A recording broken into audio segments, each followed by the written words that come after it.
Good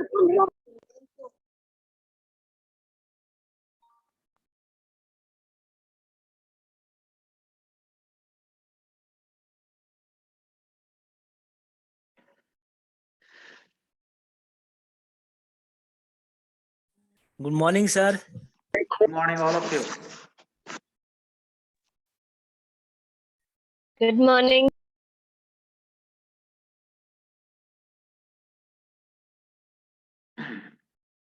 पिछले class में मैंने बताया था आप लोग को एल्गोरिदम डिजाइन करना, और एल्गोरिदम में हमने बताया था क्या क्या प्रोसीजर आप फॉलो करेंगे, और जो भी एल्गोरिदम बताया था वो सारा एल्गोरिदम आपका सीक्वेंशियल था, है ना।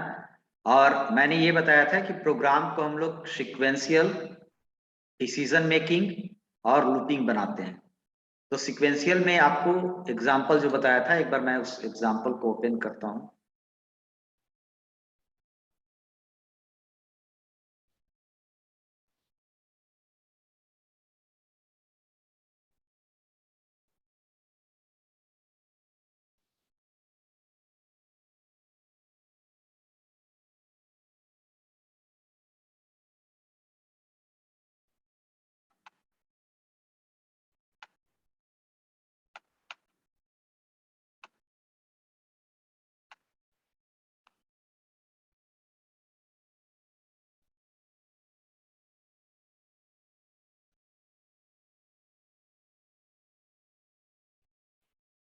ये बनाया था आपको, ठीक है। इसमें सीक्वेंशियल में क्या होता, सीक्वेंशियल में सारा स्टेप आपको फॉलो करता था, ठीक है। और ये बता दिया था पिछले क्लास में भी ये सारा कैसे काम करेगा। अब जो नेक्स्ट आता है वो आता है आपको एल्गोरिदम प्रैक्टिस में हो गया सीक्वेंशियल,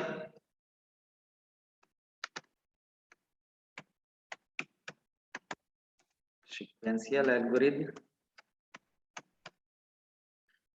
अब नेक्स्ट आता है डिसीजन।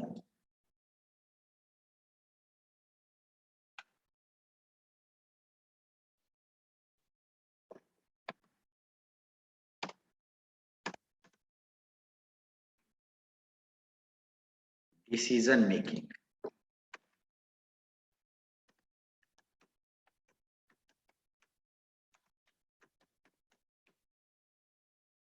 ठीक है।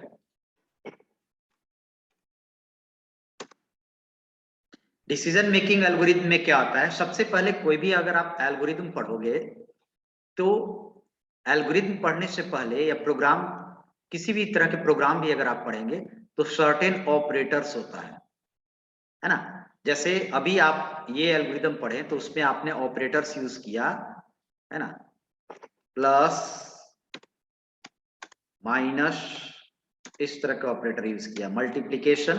और ऑपरेटर्स क्या है ये मैंने बता दिया था आपको, operators which perform operation, plus perform addition, minus perform subtraction, asterisk perform multiplication, slash perform division. तो हर एक ऑपरेटर का mod, MOD mod perform remainder निकालता है वो। तो ये ऑपरेटर बता दिए थे। तो इसमें अब और भी कुछ ऑपरेटर होगा जो यूज होगा, और ऑपरेटर्स आगे पढ़ते हैं, और ये यूज होगा आपको greater than, less than, greater than equals to, less than equals to, not equals to, और डबल इक्वल्स टू, ऐसे। अब ये कह सकते हैं कि ग्रेटर देन इक्वल्स टू तो आप इस तरह पढ़ते हो, जैसे आपको देखा जाए कि ये मैथ में पढ़े होंगे, लेस देन इक्वल टू ऐसे कर देते हैं। बट ये नहीं चलेगा यहाँ पर, इसलिए नहीं चलेगा कि अगर आप कीबोर्ड का यूज करोगे प्रोग्राम बनाने में तो कीबोर्ड में ऐसा की होता नहीं है। तो ग्रेटर देन इक्वल टू के लिए ये यूज करते हैं, लेस देन इक्वल टू के ये यूज करते हैं, नॉट इक्वल टू के लिए आप मैथ में ऐसे यूज कर लेते हो, ऐसा कोई सिंबल है नहीं कीबोर्ड में, तो हम लोग नॉट इक्वल टू के लिए ये यूज करते हैं प्रोग्राम में, ठीक है। और डबल इक्वल टू क्या है वो बता देते हैं, एक सिंगल इक्वल टू भी होता है, एक डबल इक्वल टू भी होता है। तो यहाँ पर डबल इक्वल टू है, इसका रीजन हम बताते रहे, ठीक है। अब जैसे इसके पहले वाला ऑपरेटर आप जब पढ़े हो प्लस, तो आप प्लस का यूज 2 नंबर्स को जोड़ने के लिए या 3 नंबर्स को जोड़ने के लिए आप करते हो इस तरह, ठीक है। तो आपको जो आउटपुट आता है वो भी आपको पता है कि जिस तरह के वैल्यू हम यूज करेंगे उसी तरह के वैल्यू आउटपुट आएगा, यानी कि नंबर्स हमने यहाँ यूज किए हैं, अब इसलिए आउटपुट आपका नंबर्स आ गया 9, 4 और 5, 80, ठीक है। ये आउटपुट आपको पता है, चाहे वो मल्टीप्लाई करें तो इसका भी आउटपुट आपको पता है कि अगर जितना भी ये सब ऑपरेटर था सबका आउटपुट एक वैल्यू आपको आ रहा है, ये सब पता था। अब जब ये ऑपरेटर पढ़ रहे हैं तो इसका हम लोग काम जानेंगे कि किस तरह के ऑपरेशन परफॉर्म करता है, और इसका आउटपुट जानेंगे कि किस तरह का आउटपुट ये देता है। ये सारे ऑपरेटर आपको आउटपुट देता है ट्रू या फॉल्स, दो ही आउटपुट। इन लोग कुछ भी आउटपुट दे सकता है, दुनिया में बहुत सारा आउटपुट हो सकता है, एक का 18 देखें, एक का 20 देखें, किसी और को ऐड कीजिएगा तो हो सकता है 445 रहे, किसी और को ऐड कीजिएगा तो 200 रहे, अलग अलग हो सकता है। बट इन लोग का आउटपुट सिर्फ 2 ही होता है, इधर ट्रू और फॉल्स, है ना। इसको हम लोग बोलते हैं कंपैरिजन ऑपरेटर। किस तरह के बोलते हैं? कंपैरिजन, कंपेयर करने के लिए होता है, कौन बड़ा है कौन छोटा है, कंपैरिजन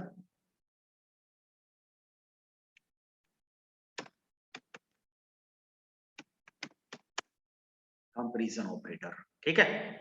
अब इसको समझेंगे कि क्या आउटपुट तो समझ गए कि 2 ही देगा, ट्रू या फॉल्स, कैसे देगा उस चीज को हम लोग समझेंगे, ठीक है।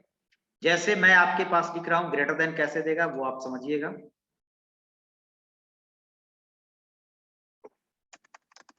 आपके पास लिख रहे हैं सारा value 5 greater then 2,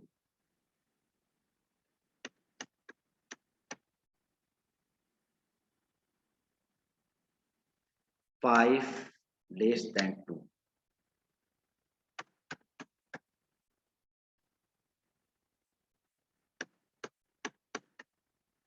5 greater than equals to 2,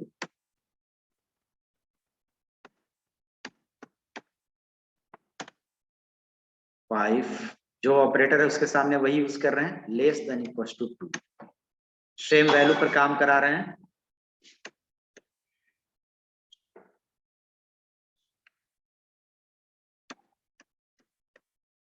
five not equals to 2 and 5 equals to 2, ठीक है। तो ये आपके पास सिचुएशन है। अब आपको खुद बोलना है कि कौन ट्रू देगा और कौन फॉल्स देगा, क्योंकि मैंने पहले ही बता दिया आपको कि इधर ट्रू और फॉल्स यही 2 आउटपुट आपको देगा, ठीक है। तो मैं आपको बताता हूं, फर्स्ट है 5 greater then 2, is it true और फॉल्स? सर ट्रू होगा। ट्रू। 5 लेस देन 2, ये भी सब जानते हैं मैथ्स में, ट्रू और फॉल्स? ट्रू होगा। 5 less than 2, is it true? False. No, sir, false. Sir false false. 5 greater than equals to 2। अब है कि ग्रेटर देन इक्वल्स टू है, तो इसमें आपको सोचना है कि ग्रेटर देन इक्वल्स टू में कोई एक कम से कम होना चाहिए, या तो ग्रेटर होना चाहिए नहीं तो इक्वल्स टू होना चाहिए, तब ट्रू दे देगा। यानी ट्रू होने के लिए एटलीस्ट एक कंडीशन को सेटिस्फाइड करना चाहिए। तो 5 ग्रेटर देन इक्वल्स टू 2 में ग्रेटर है इक्वल्स टू नहीं, बट ग्रेटर तो है, तो ये ट्रू होगा, ठीक है। 5 less than equals to 2, is it true और फॉल्स? False. फॉल्स। ना तो 5 इक्वल टू 2 का है और ना 5 2 से स्मॉलर है, ठीक है। ना तो 5 छोटा है और ना तो 5 बराबर है 2 का, तो दोनों में से कोई एक नहीं है, तो ये क्या हो जाएगा? फॉल्स आ जाएगा। 5 not equal to 2, is it true और फॉल्स? True.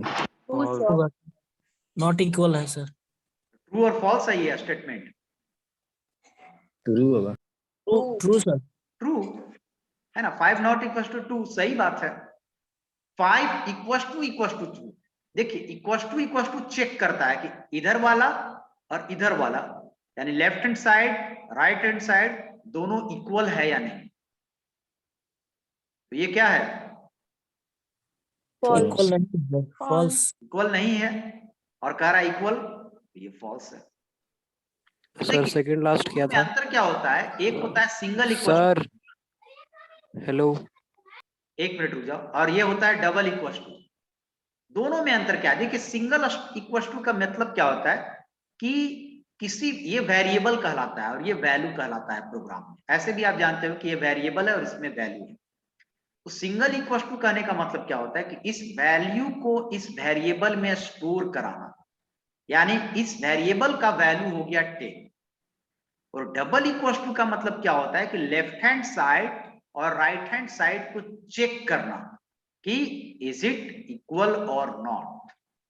तो दोनों में डिफरेंस होता है। तो इस सिचुएशन में देखेंगे तो ये ट्रू या फॉल्स, ये तो सिंपल ये देगा ऑपरेशन कि भाई 10 को ए में स्टोर करा देना है, वो इंटरनली स्टोर करा देगा। यानी जहां जहां मैं ए का यूज करूंगा वहां वहां किसकी यूज होगी? 10 का यूज होगा। अब नीचे आए तो इसका आउटपुट क्या आएगा? ए इक्वल टू 10। सर तो वेरिएबल ए होगा, इसका भी 10, तो उसको भी 10 इक्वल हो 10 जाएगा। ए की जगह पर क्या पुट करेंगे? 10। 10 इक्वल टू 10, ट्रू। यही होगा ना? Yes sir. है ना? तो ये सारा आपका काम आएगा ट्रू एंड फॉल्स। ये ऑपरेटर को हम लोग बोलते हैं कोडिंग के भाषा में कंपैरिजन ऑपरेटर, और कंपैरिजन ऑपरेटर का हमेशा आउटपुट होता है ट्रू या फॉल्स। ठीक है। अब कुछ चीजें और जो आप पहले से भी जानते होंगे, कुछ मैथमेटिकल टर्म्स इसमें यूज होता है। तो कोई ये पूछ रहा है सेकेंड लास्ट, तो सेकेंड लास्ट ये सिंबल आपको पहले ही बता दिए हैं। ये सिंबल होता है नॉट इक्वल टू का। अब होता क्या है कि बहुत लोग समझते हैं कि ये क्या आ गया, नॉट इक्वल टू तो ऐसे नहीं पढ़े थे, ऐसे क्यों आ गया? तो क्या होता है ना कि जब आप प्रोग्राम सीखते हो ना, तो शुरुआत में बेसिक सीखते हो, तो बेसिक तो आपको जानना है। जो आपको कहा है ये हमने नहीं बनाया है, जो प्रोग्रामिंग बनाया है उसने बनाया है। अब वो कहा कि नॉट इक्वल टू आपको ऐसे यूज होता है, तो आपको ऐसे यूज कर देना है। इसमें कोई सोचना नहीं है कि इक्वल टू के लिए ऐसे क्यों नहीं यूज कर रहा है। वो बनाया है, हमको यूज करना है, क्योंकि हम लोग तो अपने मन से बनाया नहीं है। अब इसमें क्या है कि 5 नॉट इक्वल टू 2, तो ये तो सही, इसमें देखना है कि स्टेटमेंट सही है कि गलत है। तो स्टेटमेंट तो ये सही है, 5 2 के बराबर ऐसे भी आप रियल लाइफ में जानते हो नहीं होता है, और ये कह भी रहा है नहीं है, तो ट्रू कह रहा है ना। इसका स्टेटमेंट देखना है कि वो स्टेटमेंट इसका क्या है, ट्रू है या फॉल्स है। ऑब्वियसली ये ट्रू है। 5 इक्वल टू 2, 5 इक्वल टू 2 होता है क्या? 5 और 2 बराबर होता है क्या? नहीं होता है। तो ये स्टेटमेंट ये जो लिखा है वो गलत है, तो ये आपको ध्यान देना है। ठीक है। तो अब इसका यूज हम लोग कैसे करते हैं, अब थोड़ा सा हम लोग समझे तो मैथ के भाषा में आए तो आप ऑपरेटर समझ गए। पिछले क्लास में बताया था कि ये सारा ऑपरेटर है जो ऑपरेशन परफॉर्म करता है। सारा ऑपरेटर का यहाँ पर ऑपरेशन आपने देख लिया। ये ग्रेटर देन चेक करता है, ये लेस देन चेक करता है, ग्रेटर देन इक्वल टू दोनों चेक करता है। अच्छा मैं अगर पूछूं एक और, 2 greater than equal to 2, is it right or wrong, true or false? false, greater, true sir. Greater than equal to के मामले में बोला है कि दोनों में से कोई एक होना चाहिए। तो ग्रेटर नहीं Equal लेकिन to है इक्वल तो। टू है ना, yes sir, इस सिचुएशन में ट्रू आ जाएगा। 2 less than equal to 2, true, ये भी true होगा क्योंकि equals to। देखिए शुरुआत में क्या होता है ना कि जैसे 20 जो आईटी के बच्चे हैं वो भी कंफ्यूज होते हैं कि ऐसे कैसे होने लगेगा। तो हम लोग बोलते हैं कि आप ज्यादा दिमाग मत लगाइए, क्योंकि आप शुरू से ही चीजों को ये पढ़ रहे हैं और शुरू से आपको बता दिए कि ये होता है, दिमाग में तुरंत डाल दिए कि अच्छे प्रोग्राम में ऐसे होता है, ये होता है, तुरंत से आपको क्विक अडॉप्ट कर लेना है। ये नहीं कि ये इक्वल टू ऐसे तो मैथ में नहीं होता था, यहाँ पर ऐसे कैसे होने लगा। तो आप कंपेयर करोगे तो फिर वो क्या होता है, वो फिर कॉन्फ्लिक्शन होता है, तो फिर समझने में दिक्कत होता है, आपको कंफ्यूजन हमेशा होता है। और जब ही आपको बोल दिए कि दोनों में से कोई एक ट्रू होना चाहिए, बस तुरंत से आपको झट से बोल देना है ट्रू। अब ये पूरा जो भी प्रोग्रामिंग पढ़ेगा पूरा जिंदगी भर यही पढ़ता है कि ये ट्रू होता है, उसके दिमाग में आ गया कैसे ट्रू होता है इसमें। तो ये यहाँ पर समझना था। अब मैं एक चीज आगे बोलता हूं कि जैसे आपने पढ़ा, 3 टर्म मैं यहाँ पर यूज कर रहा हूं। पहला टर्म होता है ऑपरेटर, बार बार ऑपरेटर वर्ड आ रहा है। दूसरा टर्म होता है ऑपरेंड्स, और मैथ में आपने पढ़ा होगा एक्सप्रेशन। सिर्फ बहुत सिंपल है, जैसे अगर मैं 5 + 4 में कौन ऑपरेटर है, कौन ऑपरेंड है और कौन एक्सप्रेशन है, ये बताइए। सर प्लस वाला तो ऑपरेटर होगा सर। यस, प्लस ऑपरेटर हो गया, ये तो सब जानते हैं। इसी तरह 5 > 4 में ग्रेटर आपका क्या हो गया, ऑपरेटर हो गया। ऑपरेंड कौन है,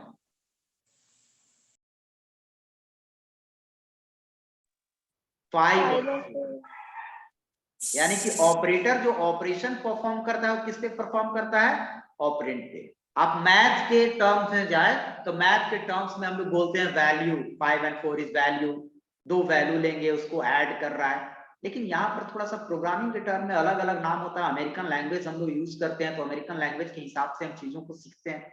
तो प्रोग्रामिंग के लैंग्वेज, अब वैल्यू भी बोलते कोई गलत नहीं है, गलत हो गया वैल्यू नहीं बोल सकते हैं, बोल सकते हैं आप वैल्यू। लेकिन अगर मैं ऑपरेंड कहूं तो आपके दिमाग में ये नहीं आना चाहिए कि ऑपरेंड ये कहां से आ गया। तो इसको हम लोग वैल्यू भी बोल सकते हैं और इसी को ऑपरेंड भी बोल सकते हैं। यानी कि अगर डिफाइन करना होगा तो operand that operands which perform mathematical calculation with the help of operator। और ऑपरेटर को डिफाइन करूं तो operator perform operation on operands. तो इस तरह से डिफिनीशन भी हो गया। यहां पर भी ऑपरेंड यही है। अब एक्सप्रेशन क्या है, ये पूरा एक्सप्रेशन है। Yes sir, 5 + 4।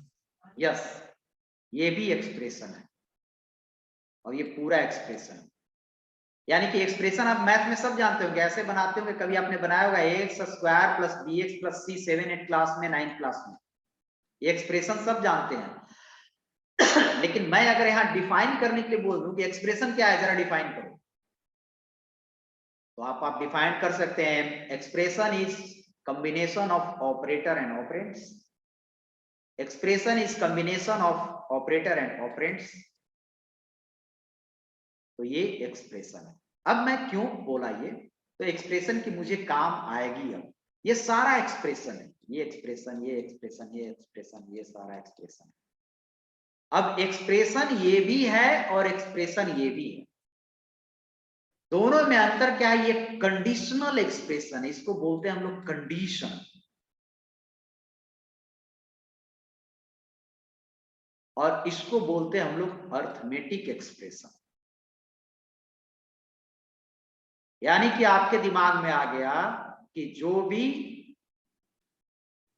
एक्सप्रेशन का फॉर्मेशन इन 6 ऑपरेटर से हुआ है उसको हम लोग बोलते हैं कंडीशन। और फिर क्या निकल के आता है, एक कि कंडीशन का आउटपुट हमेशा ट्रू और फॉल्स होता है। इतना बेसिक आप याद रखिएगा। कंडीशन का आउटपुट क्या, कंपैरिजन ऑपरेटर का भी आउटपुट ट्रू एंड फॉल्स होता है। और ये कंडीशन है, किस तरह के कंडीशन है, कंडीशनल एक्सप्रेशन है, कंडीशन है।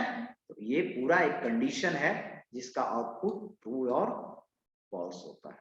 तो ये मुझे समझाना था इसमें। अब आते हम लोग क्वेश्चन की ओर। कैसा क्वेश्चन बनेगा, इस तरह के पे डिसीजन मेकिंग एल्गोरिथम क्या होता है। मैंने पहले ही बताया था आपको कि डिसीजन मेकिंग एल्गोरिथम में कुछ पार्ट स्किप करता है और कुछ पार्ट काम करता है। यानी डिसीजन मेकिंग एल्गोरिथम में एल्गोरिथम का कुछ पार्ट को हम लोग ऐसा बनाते हैं कि अगर ये पार्ट काम करेगा तो ये पार्ट काम नहीं करेगा।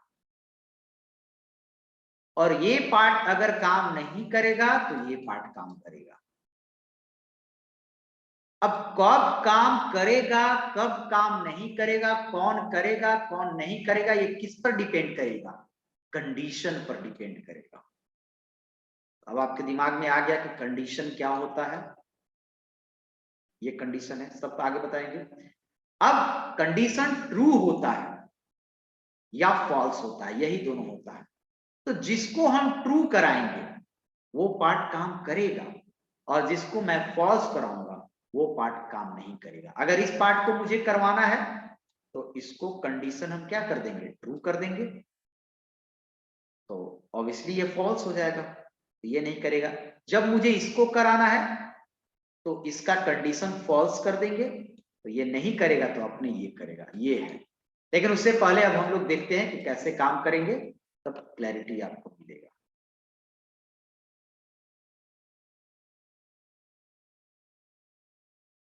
आइए उस तरह का क्वेश्चन एक देते हैं हम लोग। क्वेश्चन से जब बनाएंगे क्वेश्चन तो और ज्यादा समझ में आ जाएगा। 4th नंबर क्वेश्चन है ये। 3rd ही क्यों ले रहा है? अच्छा ये 3 है।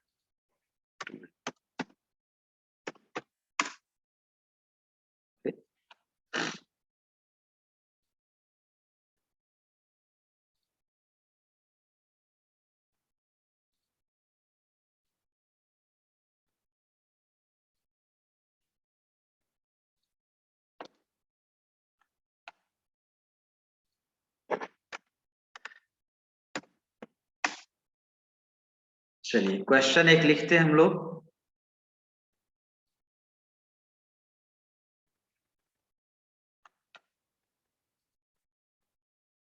Write an algorithm to input 2 number.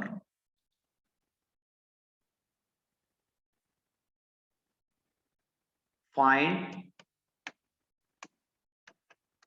greatest number. 2 number input लेना है, दोनों के बीच बड़ा निकालना है, कौन बड़ा है। प्रोग्राम क्या है, ऐसा छोटा सा सॉफ्टवेयर क्या है कि यूजर 2 नंबर ले। जैसे यूजर के लिए आप बना रहे हो, सोचो आप कि यूजर अगर 2 नंबर ले 10 20, बस यही 2 नंबर ले, उसको आउटपुट आना चाहिए 20 इज ग्रेटेस्ट। यूजर ले 37 5, उसको आउटपुट आना चाहिए 37 इज ग्रेटेस्ट। अब कैसे आएगा, उसके लिए आप समझो कि आप प्रोग्रामर हो, आप एक लॉजिक डेवलप कर रहे हो। कैसे आएगा देखिएगा। सबसे पहले हम एल्गोरिथम में बता दिए रूल्स कि क्या होता है। स्टेप बाय स्टेप लिखते हैं। स्टेप 1 स्टार्ट, जरूरी नहीं है कैपिटल लिखना, बट तरीका होता है। स्टेप 2, उसके बाद इनपुट लेते हैं। कंफर्म है क्वेश्चन में कितना नंबर इनपुट लेना है, मुझे 2 नंबर इनपुट लेना है। इनपुट 2 नंबर्स इन वेरिएबल लेंगे a, b, ये पहले बता चुके हैं। स्टेप 3, उसके बाद है आपका अब है एक्चुअल काम कि कैसे बड़ा निकालेंगे। कोई नंबर को बड़ा निकालने के लिए हम लोग क्या करते हैं, इस ऑपरेटर का यूज करते हैं कंपेयर करने का लिए। तो बड़ा निकालते समय 2 वर्ड यूज होता है, इफ और एल्स। डिसीजन मेकिंग प्रोग्राम में 2 वर्ड होता है, इफ और एल्स। इफ का मतलब आप जानते होंगे क्या होता है, और एल्स का मतलब आप जानते होंगे क्या होता है। जैसे अगर आपसे पूछे यू टेक टी, तो आप बोल देते हो समथिंग एल्स। तो यदि इफ नहीं है तो क्या है, एल्स है। 2 वर्ड होता है, इफ और एल्स। तो इफ के साथ हम लोग देते हैं कंडीशन। क्या देते हैं, कंडीशन देते हैं। तो कोई 2 नंबर बड़ा है या छोटा है, उसके लिए क्या हम लोग यूज करेंगे, कंडीशन। ये अभी बताया ना कि कंडीशन ऐसे बनता है, a ग्रेटर देन b, ये कंडीशन है। तो देखिए कैसे मैं इसको लिखता हूं। इफ वर्ड यूज होता है, इसको समझा दे रहे हैं। a greater than b, then अब ये मुझे बताएंगे कि a ग्रेटर देन b होगा, तो अगर ये ट्रू होगा तो कौन बड़ा होगा? मान के चलिए कि a ग्रेटर देन b, ये या तो ट्रू देगा आउटपुट या फिर क्या देगा, फॉल्स। अभी आप ये फिक्स भी नहीं है कि क्या ट्रू देगा कब फॉल्स देगा, क्योंकि ए बी तो कुछ नहीं है। ट्रू और फॉल्स किस पे देता है? वैल्यू पर देता है, और मुझे मालूम नहीं है कि ए बी का वैल्यू क्या हो सकता है। ए बी का वैल्यू 10 और 20 भी हो सकता है, ए बी का वैल्यू 37 और 5 भी होगा, और 10 और 20 होगा तो बी बड़ा होगा, 37 और 5 होगा तो ए बड़ा होगा। तो इसमें अगर ये ट्रू होगा तो कौन बड़ा होगा?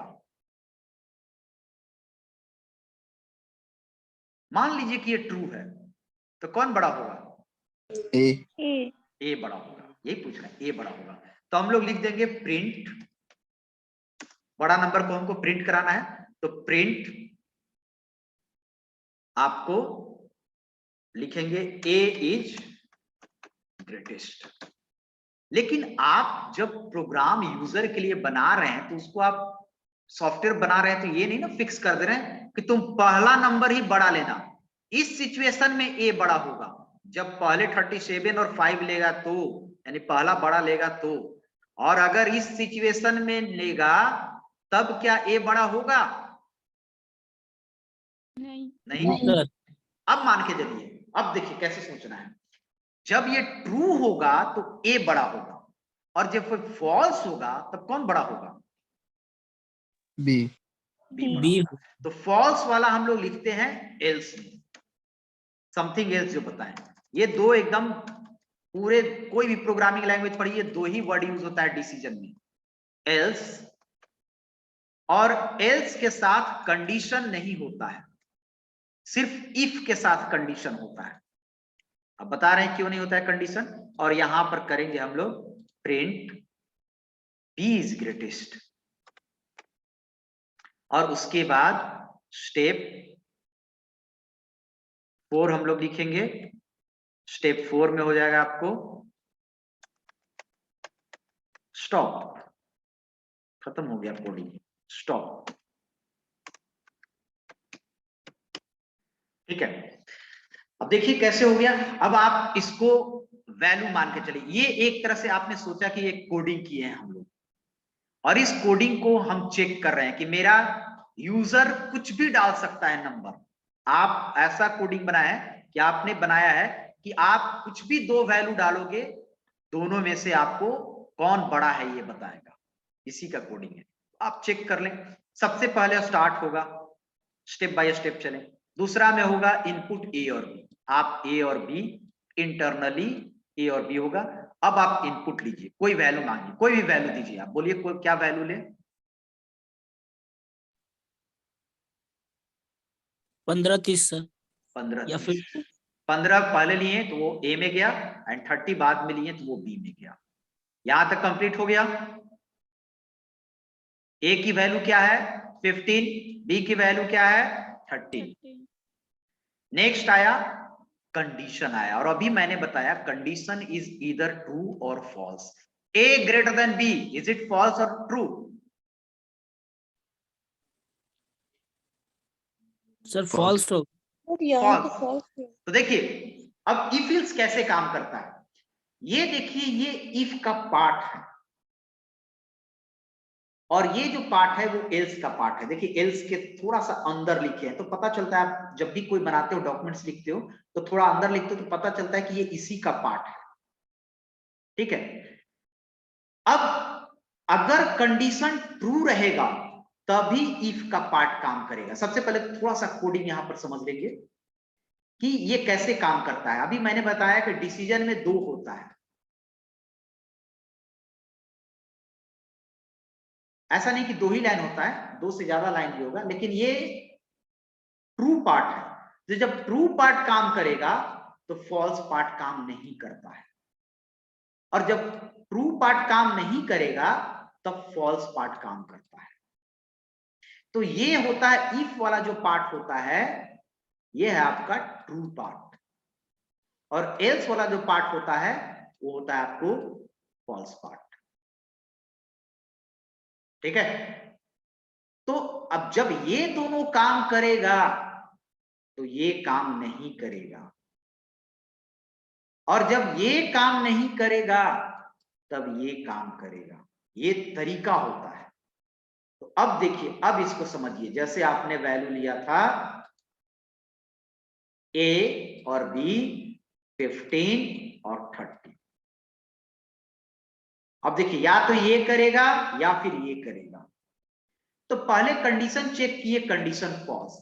तो जब कंडीशन फॉल्स हो जाता है तो ये इफ वाला पार्ट काम नहीं करता है। तो ऑब्वियसली कौन वाला पार्ट काम करेगा? एल्स वाला पार्ट काम करेगा। अब हम लोग लिखेंगे प्रिंट बी इज ग्रेटेस्ट, यानी बी की वैल्यू क्या है? 30 इज ग्रेटेस्ट। आ गया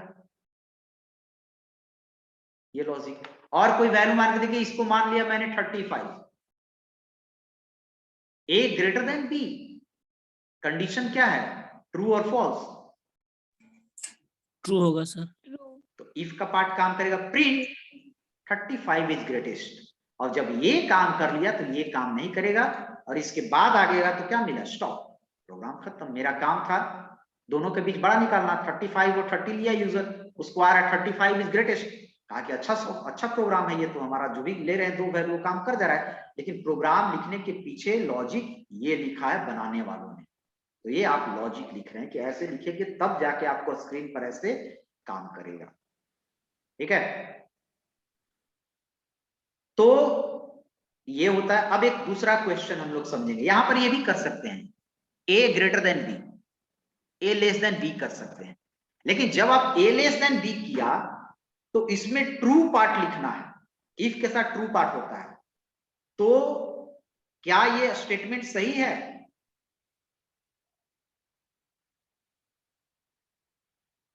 ए ग्रेटर देन बी कब ट्रू होगा? जब बी बड़ा होगा। बी से बड़ा होगा। तो यहां पर चेंज करो आप मैसेज। जब लॉजिक चेंज कर रहे हो तो उससे रिलेटेड कहां इफेक्ट हो रहा है वो भी आपको, ऐसा नहीं कि यहां पर ऐसे दे दिए कि ये भी काम कर देगा। तो आप सोचो, क्योंकि लॉजिक आप लगा रहे हो, ऐसे हो जाएगा। आपने लॉजिक चेंज कर दिया, लेकिन जो यूजर है आपके इस प्रोग्राम को रन कराएगा, देखेगा, तो उसको कोई अंतर नहीं पड़ेगा कि लॉजिक क्या, उसको वही आउटपुट देगा। जैसे आपने लॉजिक अभी चेंज कर दिया और यूजर को कहिए ए और बी का वैल्यू, तो यूजर लिया 17 और 5, उसको आएगा देखिए 17 is greatest. 17 less than 5, condition क्या हो जाएगा? फॉल्स। 17 ए की जगह पर 17 होगा और बी की जगह पर 5 होगा। क्या 17 5 से छोटा है? फॉल्स। जब इफ का फॉल्स हो जाता है तो ये पार्ट इफ का नहीं काम करता है, वो एल्स पर सीधे आ जाता है, और एल्स वाला काम क्या है? प्रिंट ए इज ग्रेटेस्ट, यानी 17 इज ग्रेटेस्ट। तो आप लॉजिक चेंज कर दिए, तो आप समझिए कि हमारा लॉजिक जब चेंज कर रहे हैं तो हमारा आउटपुट जो आ रहा है वो हैम्पर नहीं हो रहा है, जैसा पहले आउटपुट था उसी तरह आपको आ रहा है। तो ये हो गया डिसीजन मेकिंग। अब आप डिसीजन मेकिंग में ही बताए ही थे हम आपको, डिसीजन मेकिंग में कुछ पार्ट एक स्किप करता है, कुछ पार्ट काम करता है। तो आप यहाँ पर देख ही रहे हैं कि हमने ऐसा दो पार्ट बनाया, जो ये काम कर रहा है तो ये स्किप कर रहा है, और जब ये स्किप कर रहा है तो ये पार्ट काम कर रहा है।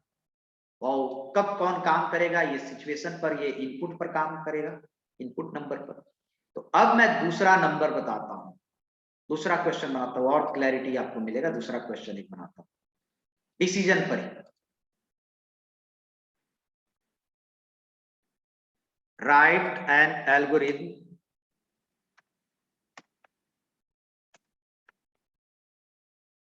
To input one number, any number, यानी एक ही नंबर लेना है, any number, find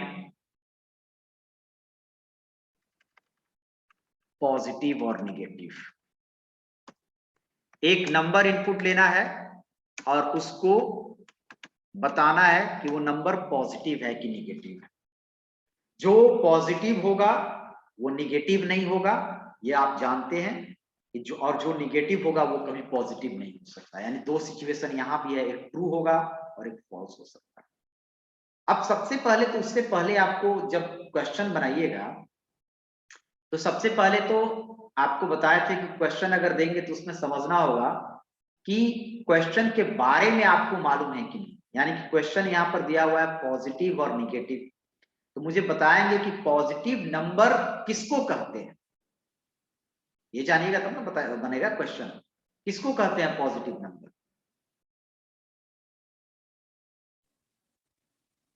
sir positive वो होगा सर जो इसमें जिसमें हम लोग माइनस माइनस नहीं होगा उसका। माइनस नहीं होगा, ये तो आप जानते हो, कंप्यूटर को कैसे समझाओगे। आप समझिए कि एक सॉफ्टवेयर बना रहे हैं कि कोई यूजर 5 डाले ना तो वो दे पॉजिटिव, और कोई यूजर -5 डाले ना तो उसको देगा कि -5 इज निगेटिव। आप यूजर के लिए बना रहे हो, अब आप कंप्यूटर को कैसे समझाओगे कि कब तुम पॉजिटिव दे देना यूजर को और कब तुम निगेटिव दे देना। देखिए सबसे पहले आप देखा, you are not a user, आप सॉफ्टवेयर का यूजर नहीं है। अभी तक आप यूजर रहते थे, एमएस वर्ड यूज करता है, आप एमएस वर्ड में आप सिंपल आप कहते हो कि सर हम लोग गए और अगर हमको स्क्वायर करना है, सपोज एक्स का स्क्वायर लिखना है तो हम इसको कर दिए, बड़ा आसान लगता है, इसको कर दिया या 2 कर दिए, लेकिन आपको पता है कि आप ये नहीं करने वाले हैं। आप ये हम यूजर हैं, इसने बनाया है कि आखिर यूजर 2 लिखेगा यहां पर तो कैसे ऊपर चल जाएगा, इसके लिए लॉजिक वो लगाया होगा और हम इस काम को कर रहे हैं। तो आप भी समझिए कि आप यूजर नहीं है, आप बना रहे हैं। ठीक है, आप जब आदमी सीखता है तो एमएस वर्ड जैसा सॉफ्टवेयर बनाता है, मेरा कुछ एमएस वर्ड जैसा सॉफ्टवेयर हो जिसपे लोग काम करें, तो आप जितना आसानी से इसमें काम कर लेते हैं कि अंडरलाइन पर क्लिक करते हैं अंडरलाइन हो जाता है, लेकिन उसके पहले वो लॉजिक, आखिर वो लॉजिक लगाता है कि यूजर अंडरलाइन पर क्लिक होगा तो अंडरलाइन हो जाना चाहिए, और इस लॉजिक के लिए वो हो सकता है 50 लाइन 60 लाइन का कोड लिखेगा। तो ये आपको समझना है, ठीक है।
सर आप म्यूट है सर। हाँ हाँ, हो गया हो गया हो गया, ध्यान नहीं दिए थे।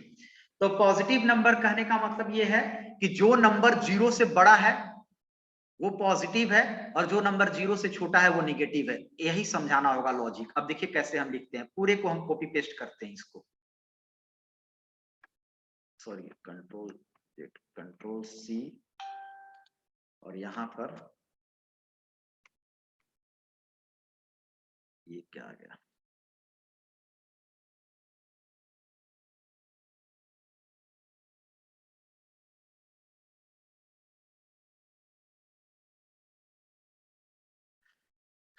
सबसे पहले हम लोग देखेंगे एक एक लाइन इसमें।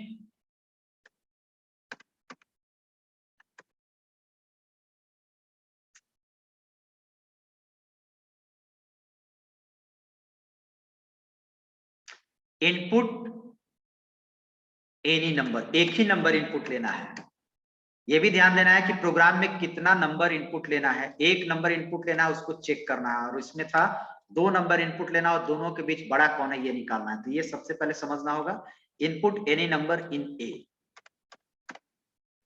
ठीक है। इफ ए ग्रेटर देन 0, फिर कंडीशन आ गया ए ग्रेटर देन 0, अगर ये ट्रू होगा तो वो नंबर क्या होगा, पॉजिटिव। पॉजिटिव होगा सर। तो ए इज पॉजिटिव। लिख दीजिए, कितना सिंपल है प्रोग्राम बनाना, पॉजिटिव। और अगर ये फॉल्स होगा, अगर ये फॉल्स होगा तो ऑब्वियसली जो पॉजिटिव नहीं होगा वो किस में आ जाएगा, ये फॉल्स होगा तो कंफर्म है कि वो 0 से छोटा होगा, यानी -1 -2 होगा, तो वो नंबर क्या हो गया, नेगेटिव। A is negative. अब आप इसको चेक कीजिए, यूजर एक पहले स्टार्ट किया, फिर इनपुट लिया, और इनपुट किस में जाएगा, ए में। ए में इनपुट लिया वो 10, फिर नीचे आया कंडीशन चेक किया, कंडीशन ट्रू होता है फॉल्स होता है, 10 इज ग्रेटर देन 0, कंडीशन क्या हो गया, ट्रू। जब कंडीशन ट्रू होता है तो इफ काम करता है, कंडीशन फॉल्स होता है तो एल्स काम करता है, और जब इफ काम करेगा तो एल्स नहीं काम करेगा, और एल्स काम करेगा तो इफ नहीं काम करेगा। तो कंडीशन हो गया true, 10 is greater than 0, print A is positive. User संतुष्ट हो जाएगा कि चलिए सही, अच्छा सॉफ्टवेयर अच्छा काम कर रहा है, आपका लॉजिक सॉफ्टवेयर अच्छा है। कोई भी नंबर हम डाल रहे हैं तो पॉजिटिव बता दे रहा है, और कोई भी नंबर डाल रहे हैं तो क्या बता दे रहा है, नेगेटिव बता दे रहा है। तो ये आपका हो गया पॉजिटिव और नेगेटिव चेक करने का, ठीक है। अब इस पर एक और क्वेश्चन हम बता देते हैं, देखिएगा उस क्वेश्चन में और भी लॉजिक होगा। और क्वेश्चन है इवन और ऑड निकालना। इवन और ऑड नंबर आप जानते होंगे। तो 6 नंबर क्वेश्चन में आइए, write an algorithm to input any number, यानी इसमें भी एक नंबर इनपुट लेना है।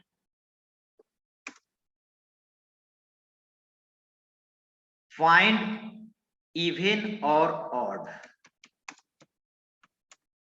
ये कंफर्म सब जानते हैं कि जो नंबर इवन होगा वो नंबर ऑड नहीं होगा, और जो नंबर ऑड होगा वो इवन होगा, इवन नहीं होगा।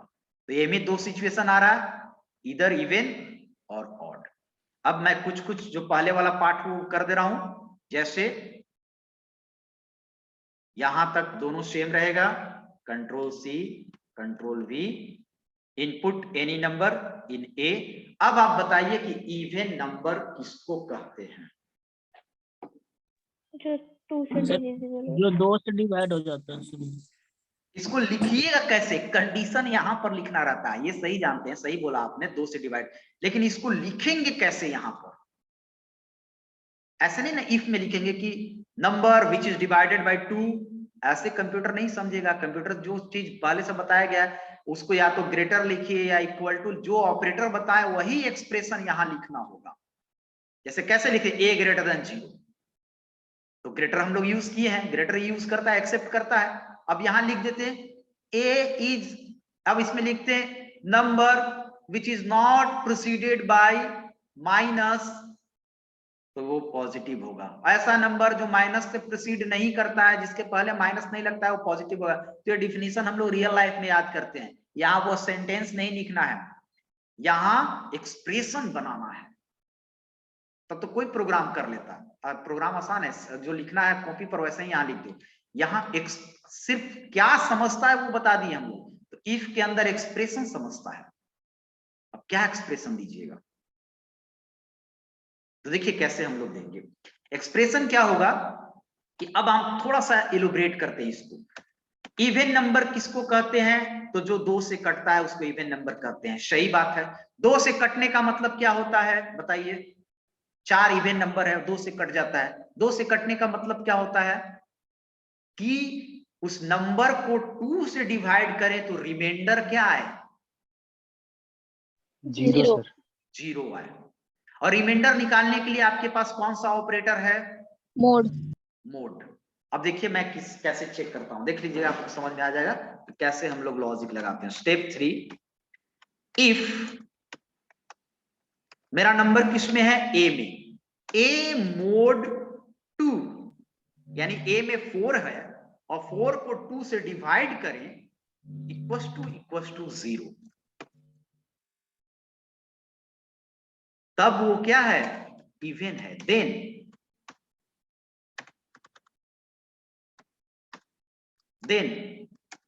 Print A is even, else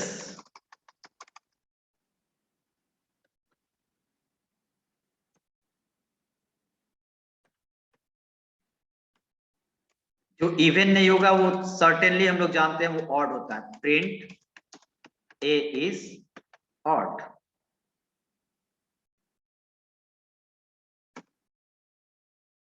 थोड़ा जगह बनाना पड़ेगा, नीचे आ गया है।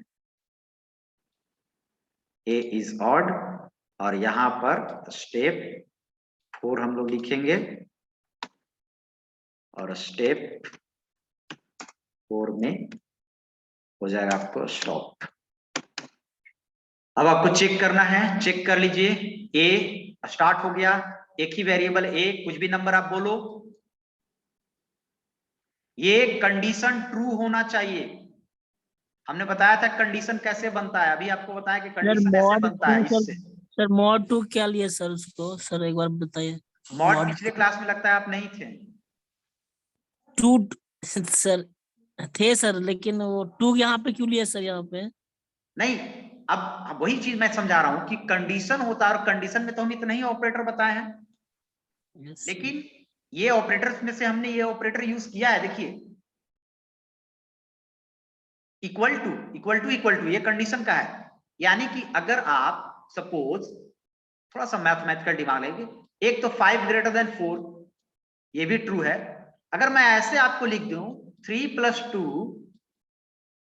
ग्रेटर देन 2, ये भी तो ट्रू और फॉल्स ही देगा ना, ये भी तो Yes, ट्रू sir. देगा आपको। 3 + 2 5 हो गया, 5 ग्रेटर देन 2। तो आप कंडीशन जब यूज कर रहे हैं तो उसमें अर्थमेटिक वाला भी आ सकता है। मोड क्या निकालता है? रिमाइंडर। 5 मोड 2 क्या निकालेगा बताइए? What is the output 5 mod 2?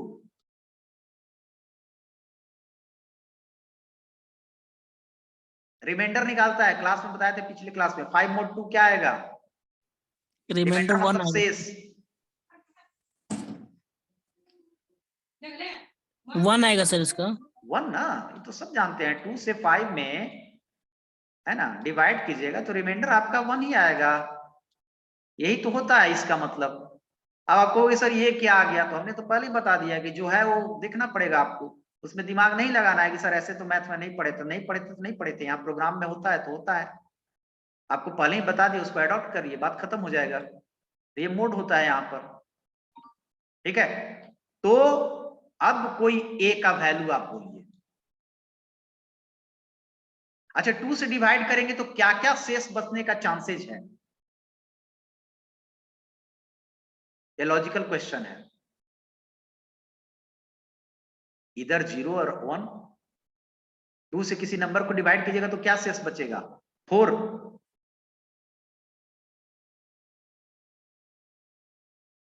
या तो 0 बचेगा शेष, यानी कट जाएगा तो 0 शेष, या फिर क्या बचेगा? 1 बचेगा। ये तुम लोग लॉजिक भी जानते हैं। अगर मैं कहूं कि 15 से किसी नंबर को डिवाइड कीजिएगा तो क्या क्या शेष बचने की संभावना है? बताइए तो कोई।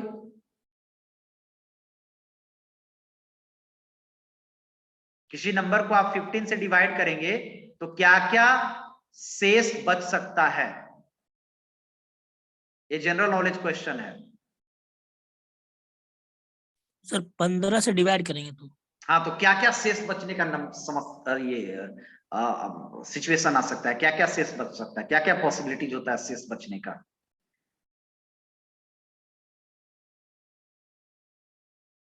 15 से नंबर में डिवाइड करेंगे तो कभी 17 शेष बचेगा? No sir. No sir. कहां तक पॉसिबिलिटीज है? 0 उससे से कम लेके तक। 14 तक, यही बचेगा ना, यस सर। Yes sir. क्योंकि 15 आ जाएगा तो फिर तो कट ही जाएगा, यानी 1 से लेके 14 तक शेष बचने की संभावना है। 0 से लेके 14 तक 0 भी बच सकता है। यस। तो उसी तरह 2 से डिवाइड कीजिएगा तो क्या शेष बचेगा? 0 और 1। 1। तो अब देखिए, अब मानिए यहाँ पर कैसे, देखिए आप खुद से तो सेटिस्फाइड हो जाएगा। नंबर लेना है, कोई एक नंबर लेना है, इवन और चेक करना। नंबर किस में लेना है? ए में लिखना है। ए बराबर हम क्या लें? बोलिए, कुछ भी बोलिए, कोई नंबर। 4 सर। 4। अब आइए कंडीशन, ए के जगह पर 4, 4 mod 2 क्या आएगा? 2 से डिवाइड किया 4 में तो सर इसका 0 ही आएगा। रिमाइंडर, बस मोड तो बोल दीजिए, आपको ये समझा क्यों रहे कि 2 से डिवाइड करेंगे। 4 mod 2 0 सर, रिमाइंडर 0 बचेगा। मोड क्या बचता है? रिमाइंडर बचाता है 0। 0 equals to 0, is it true और फॉल्स? जी true sir. True. 4 is even, सही बता रहा है, सही है ना? Yes, sir. Yes sir. और जब इफ काम कर गया तो एल्स नहीं काम करेगा। फिर एक नंबर मानिए, ए इक्वल्स टू, आप 11 लीजिए, Yes, sir. A equals to 11। फिर चेक कीजिए, 11 mod 2, ए के जगह पर 11 पुट करेगा। 11 mod 2, what is the output? 1. 1 1 equals to 0। आप एक्सप्रेशन तो मैथ में बनाए होंगे ना। 1 इक्वल्स, पहले ये दोनों काम करेगा फिर ये काम करेगा। 1 इक्वल्स टू 0, ट्रू और फॉल्स? इक्वल्स टू ट्रू या फॉल्स देता है? फॉल्स होगा ना सर। False. फॉल्स। फॉल्स देता है तो इफ के अंदर जाएगा, इफ का काम नहीं करेगा, किसका काम करेगा? ऑड। Else. 11 is odd.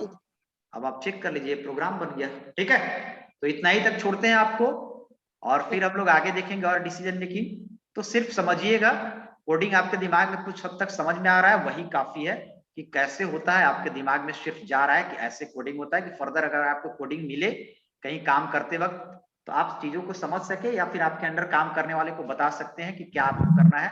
तब आपको ठग नहीं सकता है कि उसने ये कर दिया है, कोडिंग में ये होता है, वैसे होता है। ठीक है, तो ये चीजें आपको समझना है। चलिए ठीक, thank you all of you. Thank you sir. Thank you, sir. Thank you, sir.